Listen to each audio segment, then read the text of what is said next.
வணக்கம். மதிமுகம் செய்திகள். இன்றைய முக்கிய நிகழ்வுகளை பார்ப்பதற்கு முன்பாக தலைப்புச் செய்திகளை பார்க்கலாம். ஒரு தொகுதியை கூட இழக்கக்கூடாது. திமுக எம்பிக்கள் கூட்டத்தில் முதலமைச்சர் மு.க. ஸ்டாலின் பேச்சு. மகாராஷ்டிராவில் ஆட்சியை பிடிக்கிறது. மகாயுதி கூட்டணி சரத்பவாரை பின்னுக்கு தள்ளிய அஜித் பவார். ஹரியானா போல் மாறிய ஜார்க்கண்ட் ட்ரெண்ட். சட்டென முன்னிலைக்கு வந்த இந்தியா கூட்டணி. வயநாடு நாடாளுமன்ற உறுப்பினராகிறார் பிரியங்கா காந்தி. 1.50 லட்சம் வாக்குகள் பெற்று தொடர்ந்து முன்னிலை.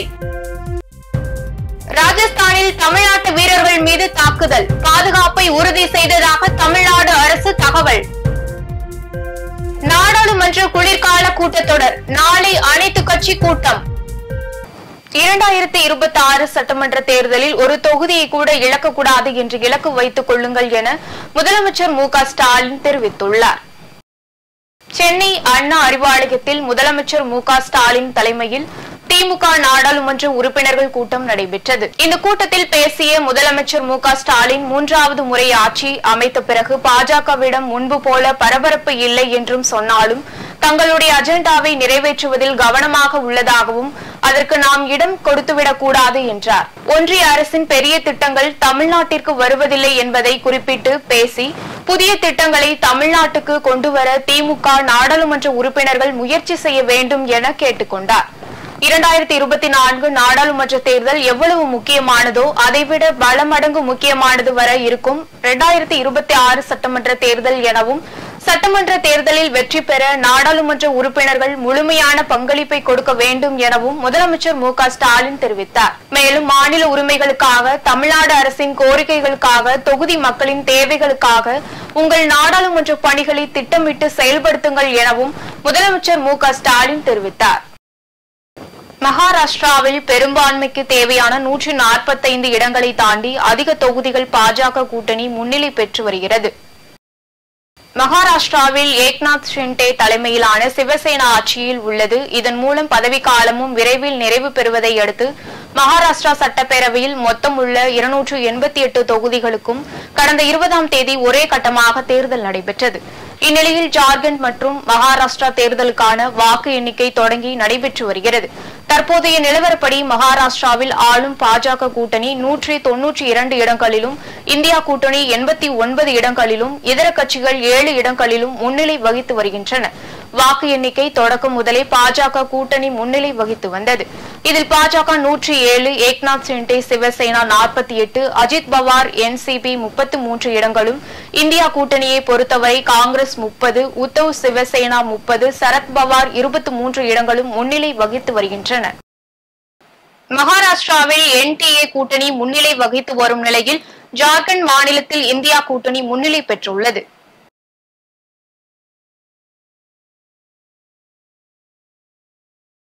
மொத்தம் 81 இடங்களை கொண்ட ஜார்க்கண்ட் சட்டப்பேரவைக்கு கடந்த நவம்பர் 13 மற்றும் நவம்பர் 20 ஆகிய தேதிகளில் 2 கட்டங்களாக வாக்குப்பதிவானது நடந்து முடிந்தது. இதில் பதிவான வாக்குகள் தற்போது எண்ணப்பட்டு வருகின்றன. வாக்கு எண்ணிக்கையின் தொடக்கத்தில் என்டிஏ கூட்டணி 41 இடங்கள், இந்தியா கூட்டணி 32 இடங்கள் முன்னிலை என்று இருந்தன. பெரும்பான்மைக்கு 41 இடங்கள் தேவை என்ற நிலையில் பாஜக கூட்டணி அந்த எண்ணிக்கையை தொட்டது. ஆனால் சில மணி நேரங்களில் திடீரென இந்தியா கூட்டணி பெரும்பான்மை இடங்களில் முன்னிலை வகித்தது. அதன்படி இந்தியா கூட்டணி 19 இடங்களிலும், பாஜகவின் என்டிஏ கூட்டணி 30 இடங்களில் முன்னிலை வகித்தது. பிற கட்சிகள் 2 இடங்களில் முன்னிலை வகிக்கிறது. இந்தியா கூட்டணியில் காங்கிரஸ் 13, JMM 30, RJD 5 இடங்களிலும் முன்னிலையில் உள்ளன. அதேபோல் என்டிஏ கூட்டணியில் பாஜக அதிகபட்சமாக 27 இடங்களில் முன்னிலையில் உள்ளது. ஜார்க்கண்டில் தேர்தலுக்கு பிந்தைய கருத்து கணிப்பு முடிவுகளின்படி என்டிஏ கூட்டணி ஆட்சி அமைக்கும் என கூறப்பட்டது. பாஜகவின் என்டிஏ கூட்டணி 47 இடங்களிலும், காங்கிரஸ் கூட்டணி 30 இடங்களிலும், மற்றவை 4 இடங்களிலும் வெற்றி பெறும் என்று கூறப்பட்ட நிலையில் அந்த நிலை தற்போது மாறியுள்ளது. வயநாடு இடைத்தேர்தலில் பதிவான வாக்குகள் எண்ணப்பட்டு வரும் நிலையில் பிரியங்கா காந்தி தொடர்ந்து முன்னிலையில் உள்ளார். காங்கிரஸ் கட்சியின் மூத்த தலைவர்களில் ஒருவரான ராகுல் காந்தி மக்களவைத் தேர்தலில் 2 தொகுதிகளில் போட்டியிட்டார். ரேபரேலி மற்றும் வயநாடு ஆகிய 2 தொகுதிகளில் ராகுல் காந்தி போட்டியிட்ட நிலையில் 2லுமே வெற்றி பெற்றார். இதனால் வயநாடு தொகுதி எம்பி பதவியை ராகுல் காந்தி ராஜினாமா செய்தார். இதையடுத்து அந்த தொகுதி காலியானதாக அறிவிக்கப்பட்டு தேர்தல் நடத்தப்பட்டது. இதில் காங்கிரஸ் கட்சி சார்பில் அக்கட்சியின் பொதுச் செயலாளர் பிரியங்கா காந்தி, இந்திய கம்யூனிஸ்ட் கட்சி சார்பில் சத்யன் மேக்கேரி, பாஜக சார்பில் நவ்யா ஹரிதாஸ் உள்ளிட்ட வேட்பாளர்கள் போட்டியிட்டனர். நவம்பர் 13ஆம் தேதி நடைபெற்ற தேர்தலில் 62.39% வாக்குகள் பதிவாகியுள்ளதாக கூறப்படுகிறது.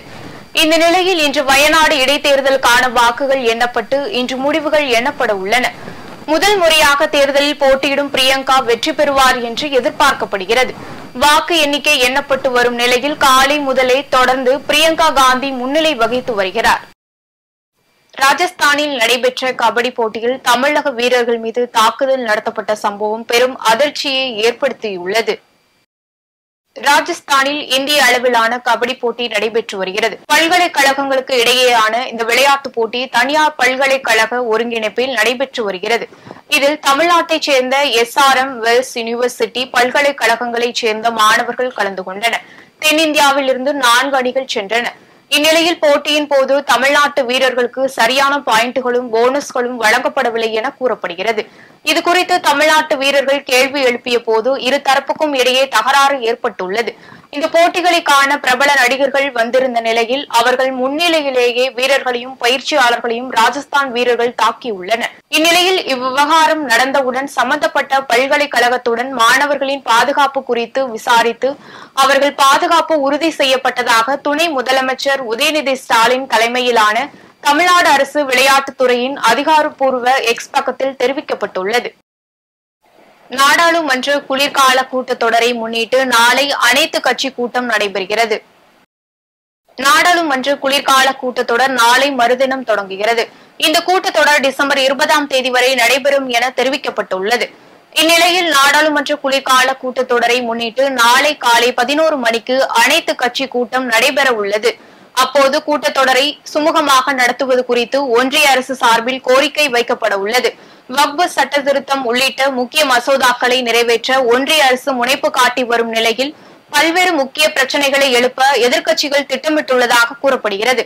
மேலும் வரும் 26ஆம் தேதி நாடாளுமன்ற மைய மண்டபத்தில் அரசியல் சாசனத்தில் 75ஆம் ஆண்டு விழா சிறப்பாக கொண்டாடப்படும் என கிரண் ரிஜிஜு தெரிவித்துள்ளார். அதானி குழும முறைகேடு தொடர்பாக நாடாளுமன்ற கூட்டுக்குழு விசாரணைக்கு உத்தரவிட ஒன்றிய பாஜக அரசு மறுப்பதாக தமிழ்நாடு காங்கிரஸ் தலைவர் செல்வ பெருந்தகை தெரிவித்துள்ளார். இது தொடர்பாக சென்னை சத்தியமூர்த்தி பவனில் வெள்ளிக்கிழமை அவர் செய்தியாளர்களிடம் பேசிய அவர், அதானியின் பங்குகளை வாங்க துணை போன செபியின் தலைவரை இதுவரை ஒன்றிய அரசு விசாரணைக்கு அழைக்கவில்லை எனவும் செபி தலைவர் மாதவியை பாஜக அரசு ஏன் பாதுகாக்கிறது எனவும் கேள்வி எழுப்பினார். அதானியுடைய பங்குகளை உயர்த்துவதற்காக அதானியுடைய பங்குகளை மொரிஷஸ் போன்ற நாடுகளில் இருந்து பணங்களை கொண்டு வந்து அதை வாங்குவதற்கு செபியின் தலைவர் மாதவி பூச் அவர்கள் துணை போனார் என்று குற்றம் சாட்டப்பட்டிருக்கு. இதுவரை அவரை விசாரணைக்கு அழைக்கவில்லை. எதற்காக விசாரணைக்கு அழைக்காமல் அவரை பாதுகாக்கிறது பாஜக அரசு என்ற கேள்வியை காங்கிரஸ் பேரியக்கம் எழுப்புகிறது. இதனால் பங்கு சந்தையில் உள்ள 10 கோடி முதலீட்டாளர்கள் பாதிப்புக்குள்ளாக இருக்கின்ற நட்டம் ஏற்பட்டு இருக்கிறது. இதை தொடர்ந்து ஒரு அதானியை காப்பாற்றுவதற்காகவும் ஒரு அதானியை இந்த உலகத்தின் பணக்காரராக்குவதற்காகவும் இந்தியாவில் உள்ள வரி செலுத்தும் மக்களை ஏமாற்றியும் இந்தியாவில் வங்கிகளில் உள்ள இருப்புகளை கடன் தள்ளுபடி செய்வதற்கும் பயன்படுத்தி இருக்கிறது பாஜக அரசு என்பது உண்மை புலப்படுகிறது. சற்று முன் ஒரு சில செய்திகள் வந்து கொண்டிருக்கின்றன. கன்னியா நாட்டில் அதன் தலைநகர் நைரோபியில் அதானியுடைய விமானத்தை கைப்பற்றி இருக்கிறார்கள். கன்னியாவை விட்டு தப்புவதற்கு வாய்ப்பில்லை என்றும் செய்திகள் வந்து கொண்டிருக்கின்றன. இதுதான் மோடி அரசுடைய அதானியுடைய உறவு. எதிர்க்கட்சிகள் இணைந்து அதானி தொழில் முறைகளை எதிர்த்து 25ஆம் தேதி தொடக்கும் நாடாளுமன்றத்தில் தொடர்ந்து குரல் கொடுப்போம் என்று மாணிக்கம் தாகூர் MP தெரிவித்துள்ளார். இதுகுறித்து விருதுநகரில் செய்தியாளர்களிடம் பேசிய அவர், அதானி மீது ஊழல் வழக்கு பதிவு செய்து அமெரிக்கா அவரை தேடி வருவதாகவும், ஆனால் மோடி தொடர்ந்து அதானியை காப்பாற்றுவதற்கு முயற்சி செய்கிறார் எனவும் தெரிவித்தார். அதானியை பொறுத்தவரைக்கும் அதானி இப்பொழுது அமெரிக்க நீதிமன்றத்தில் சார்ஜ் ஷீட் செய்யப்பட்ட ஒரு குற்றவாளி. அவரை பற்றி மட்டும் பேசவே தயாரா இல்லாத ஒரு பிரதமரும் ஒரு அரசாங்கமும் இருக்கு. அதுவும் குறிப்பிட்ட விதத்துல இந்திய அரசாங்கத்தினுடைய நிறுவனங்களாக இருந்த சோலார் டிபார்ட்மெண்டே இதுல ஒரு பார்ட்டியா இருந்திருக்கு. இதனால அப்பொழுது அமைச்சராக இருந்தவர்களும் பிரதமராக இருந்தவர்களுக்கு இதற்கு பதில் சொல்லி ஆகணும். அமெரிக்காவில் பிடிவாரண்ட் கிடைச்சி கொடுத்திருக்க அதானியை பற்றி பேசாம ஒரு நாடு ஒரு தேர்தல் சொல்லி இல்லாத ஒரு பிரச்சனையை பற்றி பேசுவது என்பது மோடியுடைய அமைச்சருடைய பழக்கம். எங்களை பொறுத்த மட்டும் இந்த பிரச்சனை என்பது மிக முக்கியமான பிரச்சனையாக பாராளுமன்றத்தில் இருக்கு. அரசு ஊழியர்கள் மற்றும் ஆசிரியர்கள் தான் அதிமுக தோல்விக்கு காரணம் என முன்னாள் அமைச்சர் திண்டுக்கல் சீனிவாசன் தெரிவித்துள்ளார். தஞ்சையில் அதிமுக கள ஆய்வு கூட்டம் முன்னாள் அமைச்சர்கள் தங்கமணி மற்றும் திண்டுக்கல் சீனிவாசன் முன்னிலையில் நடைபெற்றது. இந்த கூட்டத்தில் பேசிய திண்டுக்கல் சீனிவாசன், போன தேர்தலில் நமக்கு எதிராக இருந்தவர்கள் அரசு ஊழியர்களும் ஆசிரியர்களும் தான் என்று தெரிவித்தார். கூட்டணி குறித்து தற்போது எதுவும் பேச வேண்டாம் என எடப்பாடி பழனிசாமி தங்களுக்கு அறிவுறுத்தியுள்ளதாகவும், நல்லதோர் கூட்டணி அமைக்கப்படும் என்பதை மட்டும் இந்த தருணத்தில் கூறிக்கொள்வதாகவும் தெரிவித்தார். முன்னதாக கும்பகோணத்தில் நடைபெற்ற அதிமுக கள ஆய்வு கூட்டத்தில் திண்டுக்கல் சீனிவாசன் பேச முயன்ற போது அதிமுக முன்னாள் கவுன்சிலர் ஒருவர் கூச்சலிட்டு அமளியில் ஈடுபட்டதால் சலசலப்பு நிலவியது. இதையடுத்து அவரை அதிமுக நிர்வாகிகள் குண்டுகட்டாக கூட்டத்தில் இருந்து வெளியேற்றினர்.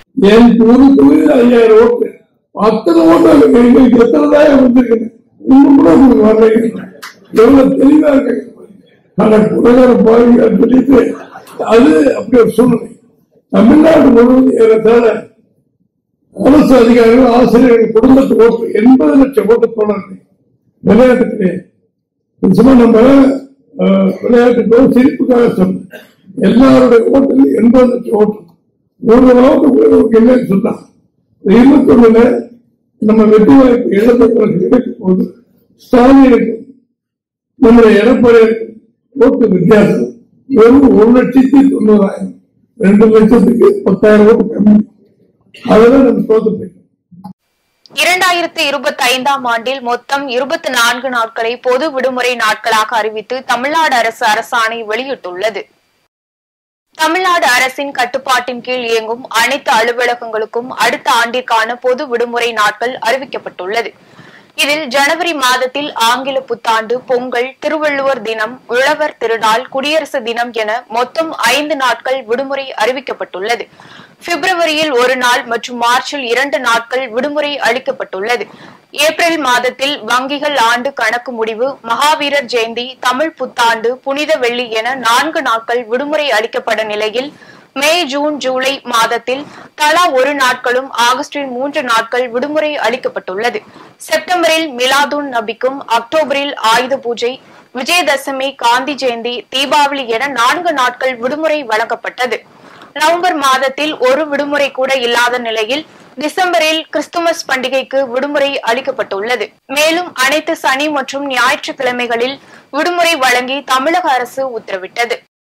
வேலூரில் சிறுமியை பாலியல் வன்கொடுமை செய்த முன்னாள் ராணுவ வீரருக்கு 25 ஆண்டுகள் சிறை தண்டனை மற்றும் 5 லட்சம் ரூபாய் அபராதம் விதித்து போக்சோ சிறப்பு நீதிமன்றம் தீர்ப்பளித்துள்ளது. வேலூர் மாவட்டம் குடியாத்தம் இந்திரா நகர் பகுதியைச் சேர்ந்த முன்னாள் ராணுவ வீரரான சேகர் என்பவர் கடந்த 2022ஆம் ஆண்டு 16 வயது மாணவியை பாலியல் வன்கொடுமை செய்து யாரிடமும் சொல்லக்கூடாது என மிரட்டல் விடுத்ததாக கூறப்படுகிறது. இந்நிலையில் மாணவிக்கு வயிற்று வலி ஏற்பட்டதால் மாணவியின் பெற்றோர் அவரை மருத்துவமனையில் சிகிச்சைக்காக அனுமதித்த போது மாணவி 7 மாத கர்ப்பமாக இருப்பதாக தெரியவந்தது. இதனால் அதிர்ச்சி அடைந்த பெற்றோர் மாணவியிடம் விசாரித்த போது அவர் நடந்த சம்பவத்தை பற்றி கூறியுள்ளார். பின்னர் பெற்றோர் இதுகுறித்து குடியாத்தம் அனைத்து மகளிர் காவல் நிலையத்தில் அளித்த புகாரின் அடிப்படையில் முன்னாள் ராணுவ வீரரான சேகர் மீது போக்சோ வழக்கு பதிவு செய்து வேலூர் மத்திய சிறையில் அடைத்தனர். தற்போது இந்த வழக்கு விசாரணையில் வேலூர் போக்சோ சிறப்பு நீதிமன்றம் சேகருக்கு 25 ஆண்டு கடுங்காவல் சிறை தண்டனையும் 5 லட்சம் ரூபாய் அபராதமும் மற்றும் அபராதத்தை கட்ட தவறினால் கூடுதலாக 5 ஆண்டுகள் சிறை தண்டனையும் வழங்கி தீர்ப்பளித்துள்ளது. திண்டுக்கல் அருகே மாவு மில்லில் தீ விபத்து ஏற்பட்டதால் பல லட்சம் மதிப்புள்ள இயந்திரங்கள் மற்றும் பொருட்கள் சேதமடைந்துள்ளன. திண்டுக்கல் மாவட்டம் ஆர்த்தி தியேட்டர் சாலையில் அழகர் மாவுமில்லை வழக்கம் போல் உரிமையாளர் மூடிவிட்டு சென்று விட்டார். இந்நிலையில் மின்கசிவு காரணமாக திடீரென தீ விபத்து ஏற்பட்டது. மேலும் தீ மளமளவென கட்டிடம் முழுவதும் பரவியதால் உடனடியாக தீயணைப்புத் துறையினருக்கு தகவல் தெரிவிக்கப்பட்டது. தகவலின் பேரில் சம்பவ இடத்திற்கு விரைந்து வந்த தீயணைப்புத் துறையினர் அரை மணி நேரத்திற்கும் மேலாக போராடி தீயை அணைத்தனர். இதையடுத்து அப்பகுதியில் மின் இணைப்பு துண்டிக்கப்பட்டதால் பெரும் விபத்து தவிர்க்கப்பட்டது. இந்த தீ விபத்தில் அரவை மில்லில் இருந்த 2 இயந்திரங்கள், அரிசி மூட்டைகள், சாக்குகள் என பல லட்சம் மதிப்புள்ள பொருட்கள் சேதமடைந்துள்ளன. திருப்பூர் அருகே பனியன் நிறுவன உரிமையாளர்களிடம் 10 கோடி ரூபாய் மதிப்பிலான ஆடைகளை பெற்று பணத்தை கொடுக்காமல் ஏமாற்றிய பாலமுருகன் என்பவரை ஏமாற்றம் அடைந்தவர்கள் பிடித்து வீரபாண்டி காவல் நிலையத்தில் ஒப்படைத்தனர். திருப்பூர் அருகே சேலம் சொர்ணபுரி மேலவுட் பகுதியைச் சேர்ந்த பாலமுருகன் என்பவர் ஸ்ரீ வெங்கடேஸ்வரா டெக்ஸ்டைல்ஸ் என்ற பெயரில் நிறுவனம் நடத்தி வருவதாகவும், திருப்பூரில் உள்ள பனியன் உற்பத்தியாளர்களை அணுகி சுமார் 30க்கும் மேற்பட்டவர்களிடம் 10 கோடி ரூபாய் அளவிலான ஆடைகளை பெற்று பணம் தராமல் ஏமாற்றியுள்ளார். தொடர்ந்து ஏராளமானோர் ஏமாற்றப்பட்ட நிலையில் திருப்பூரைச் சேர்ந்த பனியன் உற்பத்தியாளர் ஒருவர் பாலமுருகன் குறித்து மாநகர குற்றப்பிரிவு போலீசாரிடம் புகார் அளித்தார். அந்த வழக்கு விசாரணைக்கு நீதிமன்றத்திற்கு பாலமுருகன் வந்தபோது இதுகுறித்து தகவல் அறிந்து வந்த பனியன் உற்பத்தியாளர்கள் ஒன்று சேர்ந்து பாலமுருகனை மடக்கி பிடித்து வீரபாண்டி காவல் நிலையத்தில் ஒப்படைத்தனர். மேலும் இதுகுறித்து போலீசார் விசாரணை மேற்கொண்டு வருகின்றனர். வேலூரில் கேஸ் சிலிண்டரை பழுது நீக்கும் போது வெடித்ததில் 5 பேர் காயமடைந்தவர்களை மாவட்ட ஆட்சியர் மருத்துவமனைக்கு நேரில் சென்று நலம் விசாரித்து ஆறுதல் கூறினார். வேலூர் அடுத்த அப்துல்லாபுரம் பகுதியைச் சேர்ந்த விஜயா என்பவரது வீட்டில் சமையல் கேஸ் சிலிண்டர் பழுது ஏற்பட்டதால் அதற்கான ஆட்களை வரவழைத்து பழுது நீக்கும் பணியில் ஈடுபட்டிருந்த போது எதிர்பாராத விதமாக சிலிண்டர் வெடித்துள்ளது. இந்த விபத்தில் விஜயா, இவரது 2 மகள்கள் மற்றும் பழுது பார்க்க வந்த சூர்யா, விக்னேஷ் ஆகிய 5 பேர் படுகாயத்துடன் வேலூர் அரசு மருத்துவக் கல்லூரி மருத்துவமனையில் அனுமதிக்கப்பட்டுள்ளனர். பின்னர் அப்பகுதி மக்கள் தீயணைப்புத் துறையினருக்கு தகவல் தெரிவிக்கப்பட்டு விரைந்து வந்த தீயணைப்புத் துறையினர் தீயை அணைத்துள்ளனர். மேலும் இந்த சம்பவம் குறித்து வேலூர் மாவட்ட ஆட்சியர் சுப்புலட்சுமி மருத்துவமனைக்கு நேரில் சென்று பாதிக்கப்பட்டவர்களிடம் நலம் விசாரித்து ஆறுதல் கூறினார். சென்னை துறைப்பாக்கம் பகுதியில் ஆக்கிரமிப்புகள் அகற்றும் போது எதிர்ப்பு தெரிவித்தவர்களை கைது செய்யும் போது காவல் ஆய்வாளர் ஒருவரின் முகத்தில் தாக்கும் வீடியோ காட்சி வைரலாகி வருகிறது. சென்னை துறைப்பாக்கம் மகாலட்சுமி நகர் பிஜேபி விரிவு பகுதியில் ஆக்கிரமிப்புகள் உள்ளதாக நீதிமன்ற உத்தரவின் பேரில் வருவாய்த்துறை மற்றும் வனத்துறை அதிகாரிகள் காவல்துறை பாதுகாப்புடன் வீடுகளை அகற்றும் பணியில் ஈடுபட்டனர். அப்பொழுது வீடுகளை இடிக்க அப்பகுதி பெண்கள் உள்ளிட்ட சுமார் 50 பேர் எதிர்ப்பு தெரிவித்து போராட்டத்தில் ஈடுபட்டனர். போராட்டத்தில் ஈடுபட்டவர்களை குண்டுகட்டாக போலீசார் வாகனத்தில் ஏற்றினர். அப்பொழுது ஒருவரை போலீசார் பிடித்து செல்லும் போது துறைப்பாக்கம் காவல் ஆய்வாளர் அந்த நபரின் முகத்தில் தாக்கும் வீடியோ தற்பொழுது சமூக வலைதளங்களில் வைரலாக பரவி வருகிறது. மயிலாடுதுறையில் நடைபெற்ற காங்கிரஸ் கமிட்டியின் ஆலோசனை கூட்டத்திற்கு காங்கிரஸ் மாவட்ட மேலிட பார்வையாளரும் மாநில பொதுக்குழு உறுப்பினருமான குலாம் நபி பங்கேற்றார். மயிலாடுதுறை மாவட்டத்தில் கிராம காங்கிரஸ் கமிட்டியின் முதல் கட்சி கூட்டமைப்பை பலப்படுத்தி மறுசீரமைப்பது குறித்து மாநில, மாவட்ட, வட்டார மற்றும் நகர நிர்வாகிகளுடனான ஆலோசனை கூட்டம் நடைபெற்றது. மாவட்ட தலைவரும் மயிலாடுதுறை எம்எல்ஏவுமான ராஜ்குமார் தலைமையில் நடைபெற்ற இந்த கூட்டத்தில் மயிலாடுதுறை பாராளுமன்ற தொகுதி உறுப்பினர் MP சுதா கலந்து கொண்டார். மேலும் மயிலாடுதுறை மாவட்ட மேலிட பார்வையாளரும் மாநில பொதுக்குழு உறுப்பினருமான குலாம் நபி மற்றும் மாநில பொதுச் செயலாளர் தமிழ்ச்செல்வன் ஆகியோர் பங்கேற்று கிராம கமிட்டி மறுசீரமைப்பு மற்றும் பூத் கமிட்டி நியமனம் செய்வதற்கான படிவங்களை வழங்கினார். பின்னர் இந்த நிகழ்ச்சியில் பேசிய குலாம் நபி, சட்டப்பேரவை தேர்தலையொட்டி காங்கிரஸ் கட்சியை கிராமம், நகரம் மற்றும் ஒன்றியம் வாரியாக பொறுப்பாளர்களை நியமித்து வலுவடைய செய்யுங்கள் என்று தெரிவித்தார். ராணிப்பேட்டை அருகே ஒன்றிய அலுவலகத்தில் ஒன்றிய கூட்டம் குழு தலைவர் கலைக்குமார் தலைமையில் நடைபெற்றது. ராணிப்பேட்டை மாவட்டம் சோளிங்கர் ஊராட்சி ஒன்றிய அலுவலகத்தில் ஒன்றிய கூட்டம் ஒன்றிய குழு தலைவர் கலைக்குமார் தலைமையில் நடைபெற்றது. இக்கூட்டத்தில் 23 தீர்மானங்கள் முன்வைத்து வளர்ச்சிப் பணிகள் குறித்து ஆலோசனை செய்யப்பட்டது. இதில் சோளிங்கர் ஒன்றியத்திற்கு 5 கோடி 9 லட்சம் மதிப்பில் புதிய ஒன்றிய அலுவலக கட்டிடம் கட்டவும், ஒன்றியத்துக்கு உட்பட்ட பல்வேறு பகுதிகளில் குடிநீர் வசதி, சிமெண்ட் சாலை, கல்வெட்டு மற்றும் அங்கன்வாடி மையம் கட்டிடம் கட்டுவது உள்ளிட்ட சுமார் 85 லட்சம் மதிப்பிலான பணிகளுக்கான தீர்மானம் நிறைவேற்றப்பட்டது. இக்கூட்டத்தில் வட்டார வளர்ச்சி அலுவலர் நிர்மல் குமார், மேலாளர் ராஜா, ஒன்றிய கவுன்சிலர் கிருஷ்ணன், ராமன் உள்ளிட்ட 10க்கும் மேற்பட்ட கவுன்சிலர் கலந்து கொண்டனர். வாணியம்பாடி அருகே பள்ளி மாணவர்களிடம் சில்மிசத்தில் ஈடுபட்டு வந்த சேமியா வியாபாரியை காவல்துறையினர் போக்சோ சட்டத்தின் கீழ் கைது செய்து சிறையில் அடைத்தனர். திருப்பத்தூர் மாவட்டம் வாணியம்பாடி அடுத்த அரப்பாண்டகுப்பம் பகுதியைச் சேர்ந்த மாணவ மாணவிகள் தும்பேரி அரசு மேல்நிலைப் பள்ளிக்கு சுமார் 1 கிலோமீட்டர் தூரம் நடந்து சென்று படித்துவிட்டு வருகின்றனர். இந்த நிலையில் கடந்த 6 மாதங்களாக அங்கு படிக்கும் சில மாணவிகள் பள்ளி முடித்துவிட்டு வீட்டிற்கு வந்து கொண்டிருக்கும் போது சேமியா வியாபாரி ஒருவர் தொடர்ந்து ஆபாச வீடியோ காண்பித்தும் ஆபாச வார்த்தைகளால் பேசி சில்மிசத்தில் ஈடுபட்டு வந்ததாக கூறப்படுகிறது. இதுகுறித்து மாணவி ஒருவர் தனது பெற்றோர்களிடம் தெரிவித்ததை அடுத்து அப்பகுதி மக்கள் அந்த நபரை பிடித்து கைகளை கட்டி சரமாரியாக தாக்கியுள்ளனர். தொடர்ந்து பெற்றோர்கள் காவல் நிலையத்தில் அளித்த புகாரின் பேரில் வாணியம்பாடி டிஎஸ்பி விஜயகுமார் தலைமையிலான காவல்துறையினர் அந்த நபரிடம் விசாரணை மேற்கொண்டதில் அவர் ஜப்ராபாத் பகுதியைச் சேர்ந்த சேமியா வியாபாரி இம்ரான் என்பது தெரியவந்தது. இதையடுத்து காவல்துறையினர் இம்ரானை போக்சோ சட்டத்தின் கீழ் கைது செய்து நீதிமன்றத்தில் ஆஜர்படுத்தப்பட்டு சிறையில் அடைத்தனர். செர்பியாவின் செட் நகரின் ரயில் நிலையத்தின் மேற்கூரை இடிந்து விழுந்த விவகாரம் தொடர்பாக அமைச்சர் உள்பட 11 பேர் கைது செய்யப்பட்டுள்ளனர். செர்பியா நாட்டின் நோவி செட் நகரில் ரயில் நிலையம் அமைந்துள்ளது. இந்த ரயில் நிலையத்தின் மேற்கூரை கடந்த நவம்பர் 1ஆம் தேதி இடிந்து விழுந்து விபத்துக்குள்ளானது. இந்த விபத்தில் ரயிலுக்காக காத்திருந்த பயணிகளில் 14 பேர் சம்பவ இடத்திலேயே உயிரிழந்தனர். மேலும் 3 பேர் பலத்த காயமடைந்த நிலையில் அவர்கள் சிகிச்சைக்காக மருத்துவமனையில் அனுமதிக்கப்பட்டனர். இந்நிலையில் குற்ற செயலில் ஈடுபட்டவர்கள் நீதியின் முன் தண்டிக்கப்பட வேண்டும் என்று அப்பகுதி மக்கள் போராட்டத்தில் ஈடுபட்டனர். போராட்டம் தீவிரமடைந்த நிலையில் கட்டுமானத்துறை அமைச்சர் கோரன் வெசிக் உள்பட 11 பேரை செர்பிய அரசு கைது செய்தது. மீண்டும் தலைப்புச் செய்திகள். ஒரு தொகுதியை கூட இழக்கக்கூடாது. திமுக எம்பிக்கள் கூட்டத்தில் முதலமைச்சர் மு.க. ஸ்டாலின் பேச்சு. மகாராஷ்டிராவில் ஆட்சியை பிடிக்கிறது மகாயுதி கூட்டணி, சரத்பவாரை பின்னுக்கு தள்ளிய அஜித் பவார். ஹரியானா போல் மாறிய ஜார்க்கண்ட் ட்ரெண்ட், சட்டென முன்னிலைக்கு வந்த இந்தியா கூட்டணி. வயநாடு நாடாளுமன்ற உறுப்பினராகிறார் பிரியங்கா காந்தி, 1.50 லட்சம் வாக்குகள் பெற்று தொடர்ந்து முன்னிலை. ராஜஸ்தானில் தமிழ்நாட்டு வீரர்கள் மீது தாக்குதல், பாதுகாப்பை உறுதி செய்ததாக தமிழ்நாடு அரசு தகவல். நாடாளுமன்ற குளிர்கால கூட்டத்தொடர் நாளை அனைத்து கட்சி கூட்டம். இத்துடன் செய்திகள் நிறைவடைந்தன. மீண்டும் செய்திகள் இரவு 8 மணிக்கு. மேலும் செய்திகளை தெரிந்து கொள்ள மதிமுகம் பிரைம் யூடியூப் தளத்தில் இணைந்திருங்கள்.